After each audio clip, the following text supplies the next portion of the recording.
हाय मित्रों, अमे આવી ગયા નિકોલ ગામમાં હોળીના મેળામાં। અમે ઘણી બધી વસ્તુ જોઈ, એમાં અમને ગમી ગઈ એક બંગડી। તે બંગડી અમે લેશું હવે। તમે પણ હોળીમાં મેળામાં આવવાનું ભૂલતા નહીં। જો આ બંગડી કેટલી સરસ છે, જોતા જ ગમી જાય તેવી। ચાલો આગળ બતાવીએ તમને હોળીના મેળામાં અમે શું શું લીધું। જો અત્યારે અમે કટલરીની શોપિંગ કરી રહ્યા। તેમાં મેં ક્લચર, બેલ્ટ, બક્કલ, પીનો ઘણી બધી વસ્તુઓ લીધી રિયા ખુશી માટે। આ આવી ગયા અમે બંગડીઓના સેટ પર। ત્યાં અમે બે બંગડીઓ લીધી, બેમાંથી એક અમે લીધી। બોલો આ બેમાંથી કઈ લીધી હશે અમે, લાલ કે લીલી? અમે લીધી છે લાલ। મને બંગડીઓનો ઘણો શોખ છે, મને બંગડીઓ ખૂબ જ ગમે છે, એટલે બંગડીઓ મેં એક બે ત્રણ સેટ લીધા છે। આખા હોળીના મેળામાં બંગડી સિવાય મેં કાંઈ લીધું નથી। જોઈ લો બંગડીઓ કેટલી સરસ સરસ આવી ગઈ છે હોળીના મેળામાં। તમે કમેન્ટ કરો કે હોળીના મેળામાં તમે આયા તા કે નહોતા આયા। આ રાત થઈ ગઈ, આખો મેળો ફરતા ફરતા અહીંયા આવી ગયા અમે બ્રેસલેટ અને ડોકિયાની કટલરીમાં। ત્યાં રિયા કન્ફ્યુઝ થઈ ગઈ કે એને કયું બ્રેસલેટ કે કયું ડોકિયું લેવું। આટલી બધી પેટર્ન જોઈને તે કન્ફ્યુઝ થઈ ગઈ। તે ઘણી વાર તો જોતી જ રહી ગઈ કે આ લઉં કે ના લઉં। પછી મેં તેને પસંદ કરાવી કે આ સરસ છે। તેને એક બે બ્લેક કલરના પેન્ડલ વાળું ડોકિયું લીધું।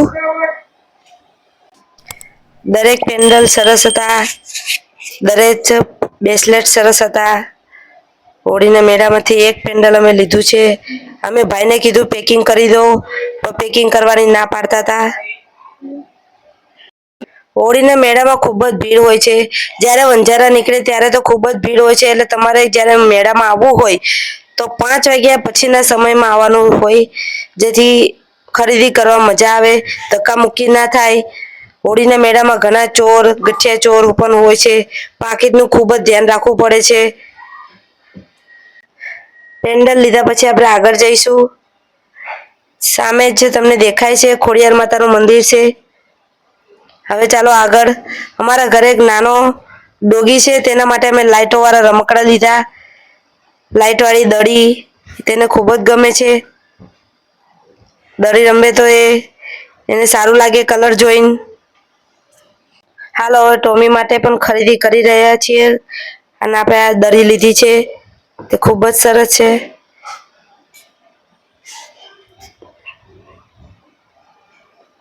હોળીના મેળામાં ઘણી બધી વસ્તુઓ હોય છે, તમને કઈ વસ્તુ ગમે છે તમે નક્કી કરો, પછી એનો ભાવતોલ કરાવો અને પછી લઈ લો। આ આવી ગયા અમે બાળકોના કુદમકુદમાં, જ્યાં ટિકિટ હતી એક બાળકની 60 રૂપિયા। ત્યાં જ એના પપ્પાએ લીધી એક તલવાર લીધી। ખુશીના પપ્પા તમને બતાવે છે કે હોળીના મેળામાં જો રાત પડી ગઈ, રાતના 12 વાગ્યા છે, તો પણ હોળીના મેળામાંથી ઘરે જવાનું મન નથી થતું। જોઈ લો હોળીના મેળામાં કેટલી ભીડ છે, રાતના સમયમાં પણ। બાળકો જીદ કરતા હતા કે અમારે આ કુદમકુદમાં બેસવું છે, તેથી તેમને તે બેસાડ્યા અમે। પછી આગળ આયા। ખુશીના પપ્પાને મેળો ખૂબ જ ગમે છે, તેથી તેઓ અમે આગળ ચાલતા ચાલતા બધી શોપિંગ કરતા કરતા આગળ વધી રહ્યા છીએ। જોઈ શકો છો તમે ઘરની બધી જ વસ્તુઓ મળે છે। વાસણ જોઈએ તે તમારે લેવા હોય તો હોળીના મેળામાં આવી જાજો।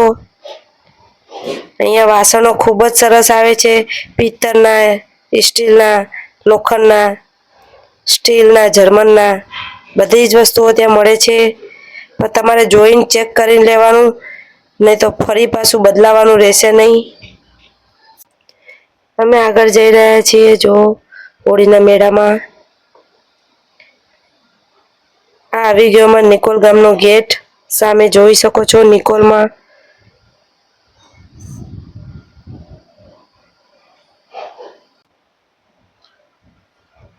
ત્યાંથી અમે લીધી એક લોખંડની કઢાઈ, જેમાં શાક બનાવી શકાય, તે શરીર માટે સારી રહે। શરીરમાં તેમાંથી રાંધવાથી આયરન વધે। તમારા ઘરમાં પણ કોઈ જર્મનની વસ્તુઓ હોય તેને બદલાવી લેજો અને લોખંડની કાં તો માટીના વાસણો વાપરજો. હવે મિત્રો આપણે આવી ગયા મેળામાં. કેવો લાગે તમને મેળો? કોમેન્ટ કરો, શેર કરો, સબસ્ક્રાઇબ કરજો. જય માતાજી મિત્રો. આખો મેળો આપણે હોળીનો ફેરવાનો છે અને હોળીનો મેળો તમને બતાવવાનો છે. અમારો હોળીના મેળાનો જોજો તમે બ્લોગ જોવાનું ભૂલતા નહીં. હરેક વસ્તુ અહીંયા મળી જશે તમને. કોઈ વસ્તુ ઘર વખરીની વસ્તુ તો તમામ વસ્તુ અહીંયા મળશે. એકવાર અવશ્ય મુલાકાત લ્યો હોળીના મેળાની નિકોલ ગામ. જય માતાજી.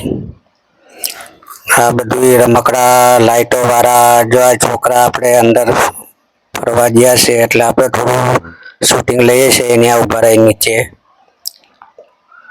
આ બધું મેળામાં ફરવાનું જ છે. છોકરાઓને પણ મજા આવે, છોકરાઓને પણ આનંદ મળે એવો આ હોળીનો મેળો છે નિકોલ ગામનો. જય માતાજી મિત્રો. જોતા રહ્યો મેળો. આખો મેળો તમને બતાવવાનો છે. હવે રાતનો ટાઈમ થઈ ગયો છે, રાતે 8 વાગી ગયા છે. આ બધી ઘરની વખરી છે. બધા વાસણો તમને અહીંથી મળી જશે.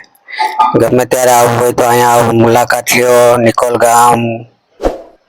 હોળીના મેળામાં હરેક વસ્તુ મળશે. ચમચીથી માંડીને મોટા તપેલા સુધી તમને અહીંયા મળશે. એકવાર મુલાકાત લ્યો આપણે નિકોલ ગામના મેળાની. જય માતાજી મિત્રો. ચાલો અહીંયા થોડી વસ્તુ આપણે જોવા લાયક છે તો આપણે થોડી વસ્તુ જોઈ લઈએ. અહીંયા બહુ સરસ વસ્તુ છે ઘર વખરીની જ. બાયુને લઈને જાઓ ને એટલે બાયુ એને ત્યાંથી હટે જ નહીં. જો આ બાયુની ભીડ જોવો. લેડીઝ જ પણ વધારે તમને જોવા મળશે. કારણ કે વસ્તુ બધી બાયુના કામની ઘર વખરીનું સામાન મળે છે હોળીના મેળામાં. જો લીધી ને કઢાઈ લીધી જો હાથમાં. દેખાય તમને? જો એનો ભાવ કરવાનો ચાલુ છે. જો મૂકી દીધી. લીધી છે પણ એક મોટી લીધી છે, નહીં લીધી એમ નહીં. હા જો આખા મેળામાં આ જ વસ્તુ મળે રહી. હરેક જગ્યાએ હરેક ટોરમાં છે ને આ જ વસ્તુ તમને જોવા મળશે. ઘર વખરીનો સામાન જ. હા ચાલો આગળ જઈએ હવે. થોડું આગળનું આપણે લઈએ. જોઈ લ્યો અહીંયા જુઓ. બધી દેખાય તમને ઘર વખરીની સામાન. વેલણ, પાટલી, તાવડી, તવી, લોઢી. એ તો આપણે આ ખાલી પાટલી જોતા હતા. ઘરે થોડીક એક પાટલી હતી તો બીજી લેવાની ઈચ્છા હતી મારે, પણ ના પાડી છે રિયાએ. હાલો મિત્રો આપણે હવે જઈ રહ્યા છે ઘર બાજુ. હવે હોળીનો મેળો બહુ ફરી લીધો. લાઈક કરો, શેર કરો અને સબસ્ક્રાઇબ કરો. જય માતાજી.